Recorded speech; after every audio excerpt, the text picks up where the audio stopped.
อีเกาะยูยังกูตายไอพวกมันทำซึกป้ามันจะหลุดแล้วฮิปจับเอาลุดนี่บักดิน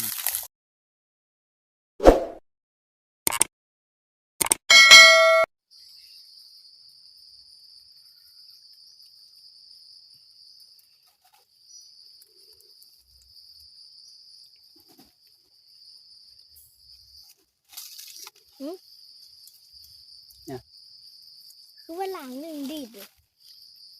กับดีเด่นเนาะได้ยินเสียงตับมันเลยมันลันเป่าบ่มันตั้งร้านอยู่แล้วตีบอกเลยนะมันลันเป่าแล้ว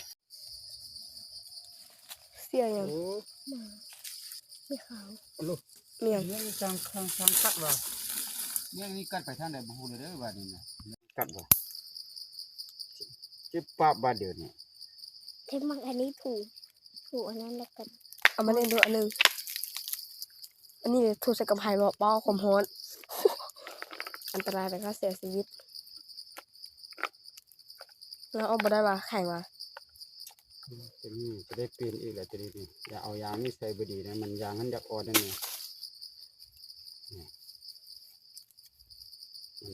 มันล็อกดีมันยังบ่ค่อยอันนั้นเนาะมันยังบ่ค่อยโตเต็มที่มันโตแล้เรื่วองมาของในครอบดีสิ่งยากกว่ากรอกเหลียบอยู่จะได้ไล่ตีไงน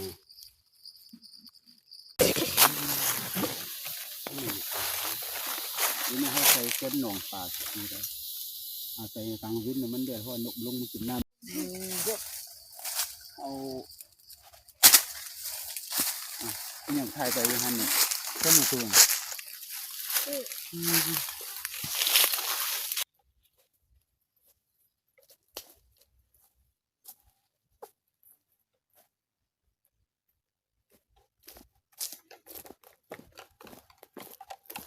เอาพี่น้องการใช้กับดักของเขากับนกเนี่ยเป็นชิ้นเป็นที่พ่อยมดเลยเด้อบ้านนี้นะที่ว่าใส่มดเลยจึงคอยมาลุ้นติดตามรับชมตอนยามบ้านเดียวเลยพี่น้องเอ้ยประมาณ11-12 โมงพุ่นละเบิ่งทันยามหน่อยก็จึงออกมายามนั้นนะเนาะก็จะมาตามทีมงานคือเก่านี่แหละบางเทื่อก็ถ้าว่าบ่ฮ้อนอยู่ป่าก็เอาข้าวเอาน้ำมาแล้วก็ได้แล้วก็ปิ้งกินเลยบ่ทันว่าฮ้อนก็อยากไปกินอยู่เฮือนมื้อแลงจึงออกมาจัดอยู่ตามเข้มคลองกันเลยพี่น้องจึงมาลุ้นติดตามรับชมนํกันว่าสิมานจักตัวมานบ่มานก็คอยลุ้นนํกันเนาะพี่น้องเนาะเอาตอนนี้ขอกลับเพิ่นกลับซานก่อนพี่น้อยทักสบายดีพี่น้องเดี๋ยวนี้พาทีมงานเด็กน้อย2 คนออกมายามกับพี่น้องเอ้ยยามกับนกเด้อมื้อเช้าใส่ไว้ประมาณ10 เช้าหลังนี่แหละพี่น้องกำลังยางออกมาเดี๋ยวนี้นะเดี๋ยวนี้ประมาณเวลาได้พอดี1 โมงย่างแล้วได้พี่น้องเอ้ย1 โมงย่างแล้วไปจะพาพี่น้องไปยามน้ำกันก่อนเบิ่งน้ำกันว่าสิหมานบ่หมานก็ฝากไลค์ฝากแชร์ฝากติดตามเด้อก่อนจะเข้ามาติดตามรับชมกันไปเบิ่งน้ำกันพี่น้องกำลังยางเดินไปตามทุ่งนานี่แหละงานเด็กน้อย2 คนไปแล้วพี่น้องไปไวๆแล้ว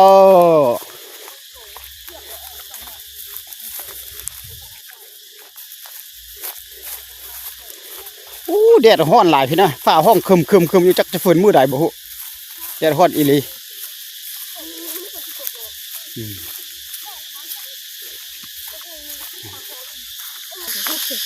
พาพี่น้องเข้าไปป่าแล้วได้บ้านนี่นะฟังเสียงนกเสียงหนูฟังเสียงนกเสียงกาฟังจักจกจักจันไปพี่น้องเลยอยู่ป่าอยู่พูนกินแบบนี้แหละนี่บรรยากาศโอ้แดดก็แต่ว่าบ่ค่อยแห้งเด้อแต่ว่าเอาเด้อพี่น้องเลยแดดเอาแห้งขนาดเลยค่อยยางมาเด้อกับที่เฮาน่ะนี่หนามเด้อหนามหันบักยาวๆบักเหี่ยวๆเด้อหลังแรกเฮาก็มีทั้งพี่เลยนี่บ่ใช่สามแรกให้หลานคือบอกนี่ตัวนั้นแหละมันบ่ใช่ที่ยินใช่ว่ะตัวใส่บ่อยู่ถึงโอ้ยปังงังอยู่นั่นบ่มันพี่น้องเอ้ยมันยังก็โอ้ไปทางไหนบาดนี่หลังแรกก็มิดอิมซิมอยู่มิดจิลีนี่เขาตัดอันนี้ขึ้นไปนี่ไปทางนี้บ่แม่นบ่ไปซื่อๆเลยวะ นกกดน่ะมันไปทางใดนกกดนี่โอ้ตัวนี้ก็อ้าปางงางอยู่นกบ่มีเนาะนกบ่ลงแล้วพี่น้องเอ้ยยังอยู่คือเก่าเอาเก็บก่อนไปต่อพี่น้องเอ้ยสองหลังมิตรจิรีโบราณเว้ยไปเบื้องหลังนี่ก่อนไปทางนี้เลยไปทางนี้ยังชื่ออยู่มาทีนี้โพหมานอยู่บ่หลังนี้ดูหลังนี้ก็อยู่ชื่อปากงางอยู่พี่น้องเอ้ยเอาแล้วบาทนี่เป็นเรื่องแล้วบาทนี่นะเอาลุ้นน้ำกันไปพี่น้องเอ้ยลุ้นไปหลังนี่ดูโอ้หลังนี่เนี่ยที่ว่าลันเด้อแต่ว่าบ่ทืบพี่น้องกลับไปทางใดบาทนี่หลังนี่เอากลับหาย เดี๋ยว อ้าวแล้วปิ้นแกงแดงอยู่นี่พี่น้องเอ้ยอ้าวคือจังสี่อ้าว เดี๋ยวกับบูยู ยังก็บ่อยู่บาดนี้เนี่ยกลับแล้วปิ้นแกงแดงอยู่โอ้ยพี่น้องเอ้ยเก็บก่อนเห็นอยู่ไปโอ้ปลานี่แม่นเป็นปลาแก่ได้พี่น้องเป็นปลาแก่ในเบิ่งไม้ไหมแต่ว่ามันก็หักนี่อยู่หั่นจะเป็นเส้นทางนะพี่น้องนั่นแม่นหยังวะ ได้เลย หมาว่านั่นน่ะเอ้ยหมาเฮาเด้เนาะ ก็ไม่คิดว่าไปบ้านเลยดูใส่เนาะจะได้ไปยังไง บ่แม่นมือทางนี้ติบาดนี้นี่หลังนี้มีกระชาย อาปาก อ้าปากอยู่โอ้ยนกกดมันไปทางใดเนาะพี่น้องเอ้ยมาพี่น้องเอ้ยมาทางที่ละมาทางนี้บ่อันนี้เพิ่นมาทางนี้ละ ที่หมานยก มาทางนี้เอายังมาเด้อนี่น้ำบ่จักตัวแม่มาซื้ออีหรอเที่ยวนี่มันบนเตาเหรอนี่หลังนี่ลานบ่อหลังนี่นะลานโอ้ยบ่อลำ อาปากเฮ้ยคือบ่ได้เลย เฮ้ยพี่น้องมื้อนี้นะอ้าวนี่นะคือเป็นจังไดไปแล้วก็แม่บันทึกปะเด้อไหนไปทางนี้ต่อมานี่ก็อ้าปากอยู่น้องบนนี้นกอ้อนพี่น้องเลยพี่น้องนะเขาจะขออนุญาตเก็บหลังนี่เด้อเก็บหลังนี่ก็ตัวใดถือเลยจึงจะไทยเบื้องบาทนี่นะเพื่อให้มันเป็นการชักษาเสียเวลานะพี่น้องเลยที่ว่าตัวใดบ่ถือเลยก็ถือว่าเบาจันแต่ที่ว่าผ่านไปเลยเพราะว่าเจ็ดหลังแปดหลังเลยพี่น้องเลยอยู่คือเก่าอ่ะนะ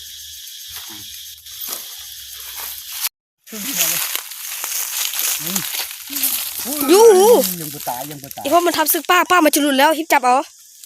ลุดดอกนี่บักดีดูกุดจอย จ่อยคือเนาะ มือเท่าห้องกูดอยู่หันเด้นี่แหละว่าอะไรอย่าห้องมืออย่าห้องท่านห้องก็มีแต่นอนตายแองแรงอยู่โอ้ยเชือกกับมัดแค่มัดว่าเมื่อก่อนกันมันยังว่าทันตายแท้ แล้วท่านตายมันพี่น้องมาทางนี้ท่านสนใจมานี่ เก็บก็ มาแล้วเนี่ยพี่น้องสุดยอดมาสนใจจับบ่มันจะไปได้เลยมัดขามันก็เนาะมัดขาก่อนตัดเอาเชือกก่อนตัดเชือกไม่ได้เชือกนี่ไม่ได้ที่เราจับเด้อย่ ามันหลุดได้ลุงนะสิแบบนี้นะมันบ่ค่อยปลอดภัยปานใด โบคอยมั่นใจเนาะอันนี้เลยมันห้องกูดอยู่หนูขี้เปลดออกอยู่นี่เลยจิงด่างบ่อันเตยออกแต่เล็กน้อยไปไม่ได้ดอกมัดดีๆแล้วแต่วันนุษย์บ่ได้ไหนมัดอีกก้อน ยาหลุด ยันลุดเมื่อก่อนก็ปล่อยตัวหนึ่งเลยได้เนี่ยตัวไอ้เนี่ยปล่อยตัวหนึ่งนกกุดจะนี่แหละเดี๋ยวมาแล้วเต็มเลยแห้งมันให้บักคำน้อยจับไปต่อพี่น้อง มาแล้ว อุ่นดีสิ หลังนี่ดิลันบอกโอ้หลังนี่เป็นลันเชื่อว่าบัวติดไปทางใดโอ้ยลันอยู่นี่พี่น้องเอ้ยลันอยู่นี่บัวชื่อเว้ยลันเป่าพี่น้องเอ้ยลันทีสองหลังเด้อลันทีน่ะลันบัวติดน่ะพี่น้องเอ้ยที่ได้นี่ลันบัวติดพี่น้อง ไอ้ปักเดียวเลย นี่อยู่บนนี้สี่ครั้งสี่คัดแล้ว อะไร สี่ครั้งโจ ดูสิดูสิปิโต ไอ้โตน้องอ่ะนี่หน่อยนะ อย่างนี้ นี่เป็นเวลาจะเป็นยังไงล่ะไปโตนี่กระลานเป่าอ่ะ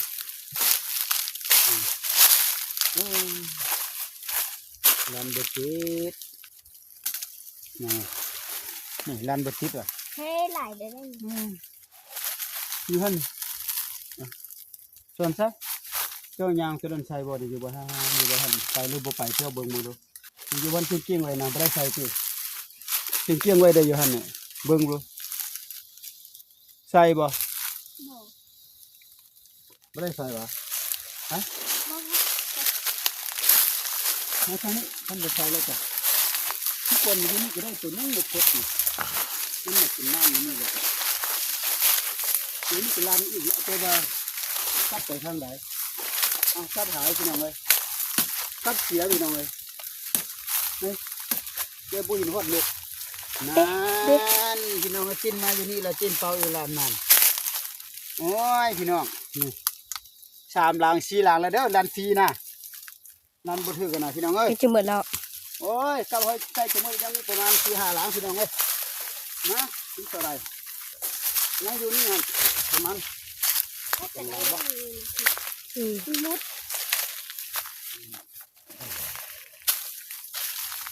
อีเกาะ โอ้ย ไม่ได้ใส่หมองนะพ่อเนาะ นี่เดี๋ยวให้ใส่ถุงมือหลังนี่มานบอลหลังนี่ก่อนอ๋อบอมานที่เดิมเลยชุดตังนางอยู่ เต้ถ้าอันเป็นนกอีก โอ้เลี้ยวแหละ ดูสิมันว่าอีเกาะอีเขามันจริง บางอย่าง นะเจ้าอยู่นี่ท่ากันแล้วนี่เจ้าย้อนยังมี2หลังคิดก่อนเอาพอจันให้นาทีมงานเด็กน้อยเขาอยู่นี่2คนก่อนบอจันจะเข้าไปยังมีนี่มงงูเขาก็ใส่ไว้แต่ว่าอันนี้นี่เติมอีก2-3 มื้อจึงจะมาเบิ่งพี่น้องเอ้ยแต่ว่าก็ถ้าแม่นงูใหญ่ถือก็สิบ่แพ้ดอกพี่น้องมองบางโพดบางแล้วก็น้อยอีกเนาะไปนะหลังนี้ก็บ่ลันเว้ยอยู่คือเก่าโอ้พี่น้องเอ้ยอยู่แถวนี้มีนกกดบินไปตัวหนึงล่ะ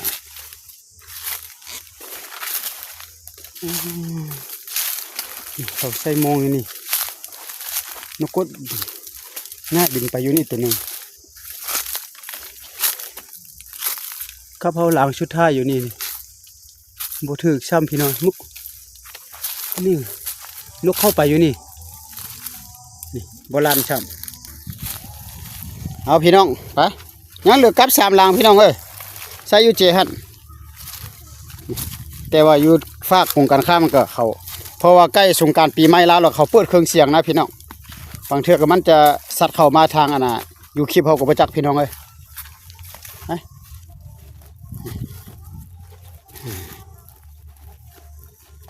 พี่น้องเลยเขาใส่กับอยู่นี่3หลังนกกดยังห้องอยู่นี่ปูดอยู่นี่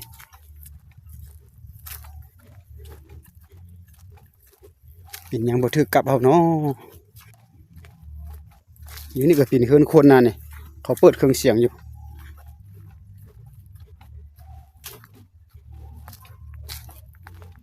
อยู่นี่ใส่อยู่นี่3หลังนะเห็นกองฟื้นได้นี่ก็ได้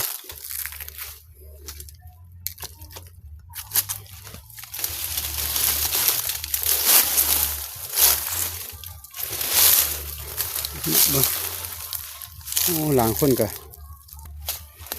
หลังนี่ก็ลันได้ลันไปทางใดเนาะกับโบหินบาดนี้นะ ถือลันมาอยู่นี่พี่น้องเอ้ยโอ้ลันบ่ถือเว้ยเสียดายเว้ยโอ้หลังนี่ก็ลันพี่น้องเอ้ยแต่หลังนี่ติดอยู่นี่นกโคแดงให้มาเตรียมที่สองแล้วพี่น้องนี่พี่น้องเอ้ยนกโคแดงงามๆนั่นมันหากระเตรียมสองเว้ยจังก็จะไปหาทีมงานเด็กน้อยก่อนอยู่พุ่นละพี่น้องเอ้ยโอ้มื้อนี้นี่ก็ใส่กับประมาณ10 คันนี่ได้พี่น้องเอ้ยแต่ก็ประมาณลั่นไปประมาณ5-6 ลังเนี่ยลั่นเป่ากันนะลั่นบ่ถึกกันนะไปได้ซ้ำใดก็ที่ว่ามื้อนี้ก็ที่ว่าโอเคอยู่พี่น้องก็บ่ผิดหวังดอกพี่น้องเอ้ยยังมีความหมานมาฝากมาต้อนอยู่พี่น้องไปเบิ่งกับทีมงานเด็กน้อยเลยพี่น้องเอ้ยนี่เอาสรุปผลงานนี่เอามีดเอาไว้ลงมีดน่ะเอาไว้ก่อนนี่พี่น้องเอ้ยยกให้พี่น้องเบิ่งเด้อ2 ตัวนี่แหละแน่นอันนี้ปลดออกปลดออกจากตัวนี้บ่ให้มันหยิบโคบ่ได้เลยเอาก็ประมาณซ้ำนี้ได้พี่น้องเอ้ยเนาะนกกันน่ะนกกดตัวหนึงเอายกขึ้นมาบัดนี้นะ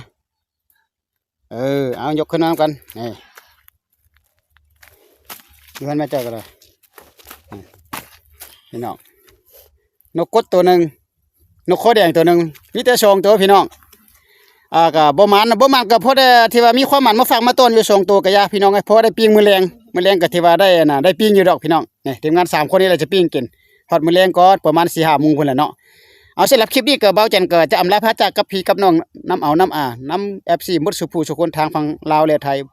หรือว่าต่างประเทศที่เขามารับชมกับบ่จันก็ขออำลาพระจากกันเด้อแดดก็ร้อนได้พี่น้องเอ้ยพอกันใหม่ในคลิปต่อไปสำหรับคลิปนี้เบิ่งแล้วก็กดติดตามให้แด่กดกระดิ่งแจ้งเตือนสิ่งสำคัญเพื่อบ่พลาดคลิปของเบาจันเนาะเอาโอกาสนี้ก็เทว่าขอลาลุงคนนี้ไปก่อนบ๊ายบาย FC เด้อบ าย บ๊ายบายเอาสวัสดีครับพี่น้องไป